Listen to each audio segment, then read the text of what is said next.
What's good, everybody? Today we're talking about negative exponents. I'm going to show you guys how to simplify and solve them in different situations. So as we start out, guys, we know 5 squared is going to give us 25. But when we start working with negative exponents, like in our two other examples, what we want to do is to turn it into a fraction. And we're going to take the reciprocal of that base and its exponent. So in this problem, this would turn into 1 over 5 squared, and my final answer would be 1 over 25, right?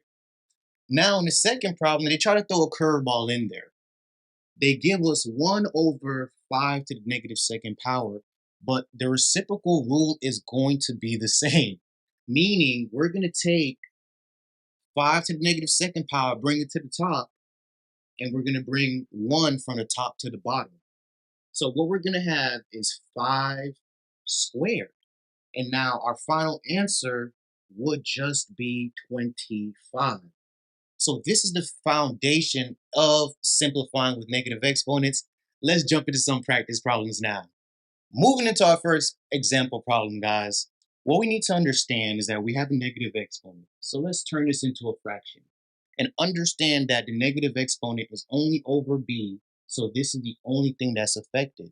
So once we bring this to the bottom of our fraction, my final answer would be 5a to the third all over b to the positive second power. All right? When we go into our next problem now, there's two things that's going on.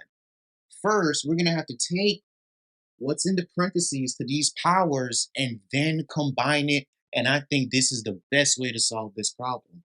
So once we multiply our exponents, we're going to get x to the negative 4, y to the negative 6, and we're going to multiply this by x to the negative 15, y to the negative 12. Now just remember, guys, we're going to add these exponents. So once we do our final, not our final answer, we're going to get x to the negative 19th, y to the negative 18th.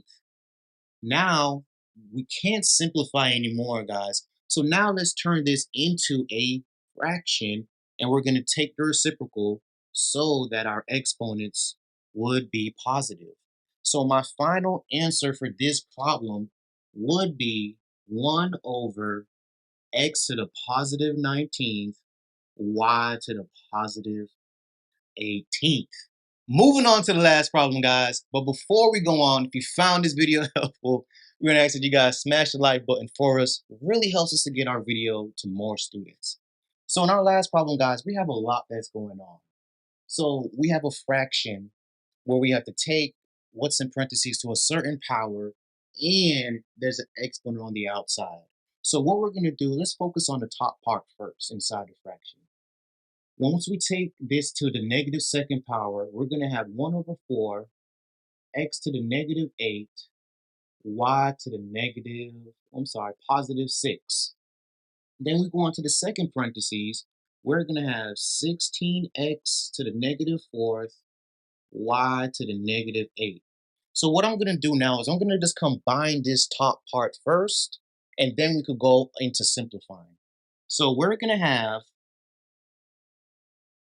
4x to the negative 12, y to the negative second power, right?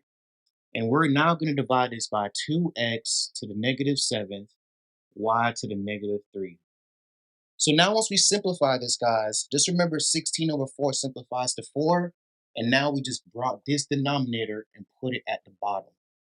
So we're going to divide and get 2.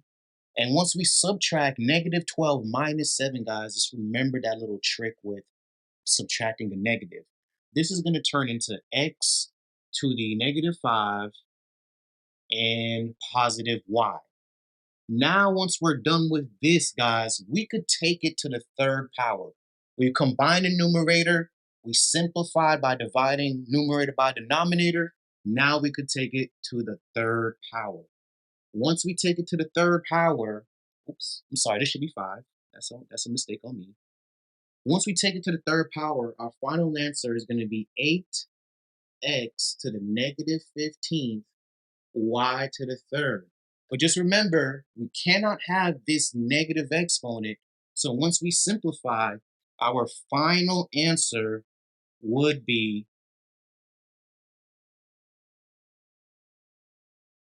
8y to the third all over x to the 15th power. So when we're working with negative exponents, guys, just remember that reciprocal rule. That's going to be the most important rule for you guys to remember. Hope this video was helpful for you guys. Join us next time on Algebra 1 with Mr. Peters.